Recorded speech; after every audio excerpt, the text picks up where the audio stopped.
Opening ceremonial, bicara sesi besar dibuat गेजेरजों दिनैनि गेलेनाय बादायनायखौ बेखेवनानै होबाय। बिनि थाखाय आङो बिटिआरनि इएम जासिनाय बे हाबाफारिखौ मावफुंगासिनो दङ।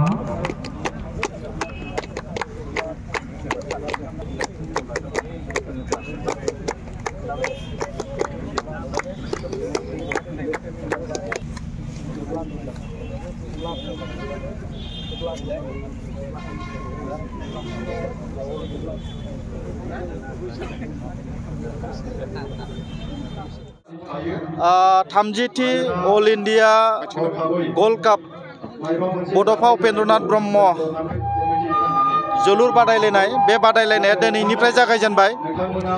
खोब गाजा गोमजायै बेखौ उदालगुरि जिल्ला स्पर्ट्स एसोसिएशन आरो उदालगुरि जिल्ला दुलाराय बर' फरायसा आफादनि बानजायनायाव दिनै गाजा गोमजायै बड'फा उपेन्द्रनाथ ब्रह्मनि गोसोखांनायाव बे गोल्ड कपखौ जागायजेननाय जादों आरो बेहायनो दिनै बाहागो लानो मोननानै खोब गोजोननाय मोनदों।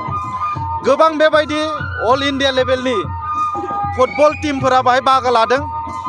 आसा खालामो बे कम्पिटिशना बे गोल्ड कपआ मोजाङै मोजां जाफुंसारगोन आरो आङो रायजो राजाफोरखौ खावलायगोन जे नैबे गेलेनायखौ जाहाथे रायजो राजाफोरा लैहोर लैहोर फैनानै नायफैयो।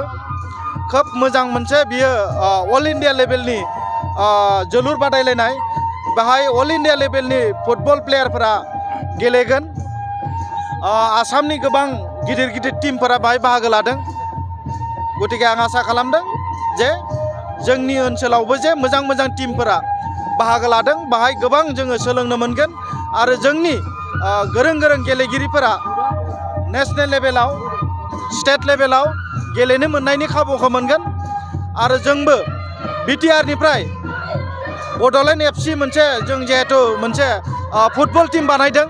बेबायदि गेलेनायनिफ्राय मोजां मोजां प्लेयारफोरखौ जोङो बासिनानै बड'लेण्ड एफसिआव जोङो लानो थाखाय बेबायदि माखासे प्लेयार जों नागिरबाय थादों। गतिके आसा खालामो मोजां मोजां प्लेयार आरो नैबे अल इंडिया लेभेलनि 30थि जि बड'फा उपेन्द्रनाथ ब्रह्मनि गोसोखांनायाव फुटबल टुर्नामेन्ट होनाय बेयो मोजाङै जाफुंसारगोन आं बेखौ मिजिंथियो।